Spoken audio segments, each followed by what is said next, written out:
የህፃናትን እበት መቀባት እስከ 1 ዓመት እስራት እንደሚያስቀጣ ያውቃሉ? ሰላም ጤና ይስጥልኝ። አዲስ መሐመድ እባላለሁ። ጠበቃና የህግ አማካሪ ነኝ።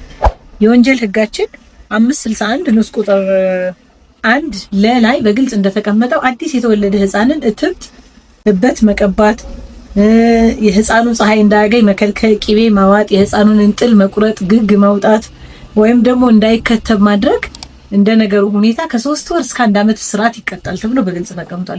በተለይም ደግሞ በገጠሩ አካባቢ የተለመደ ተግባር ነው። በቃ ልክ ህፃን ልጁ እንደተወለደ እትብቱን ከቆረጡ በኋላ እበት መቀባት ማለት። እበት ግን በባህሪው ቆሻሻ ስለሆነና ኢንፌክሽን የማምጣት ሁኔታ ስላለበት በተለይ ገጠር አካባቢ የሚኖረው ማህበረሰብ ከእንዲህ አይነት ድርጊት መቆጠብና በተቻለ መጠን በአካባቢው የጤና ተቋማት ካሉ እዛ ሄዶ ማድረግ፣ ካልሆነም ደግሞ እንደዚህ አይነት ቆሻሻ ነገሮችን ከመጠቀም መቆጠብ ያስፈልጋል። ምክንያቱም ልጆቹን ለሞት አደጋው ሊያጋልጣቸው ስለሚችል ተገቢውን ጥንቃቄ እንድታደርጉ ለማስታወስ ነው። እንዲህ አይነት የህግ ጉዳዮችን መከታተል ከፈለጋችሁ ፔጅን ፎሎ አድርጉ። አመሰግናለሁ።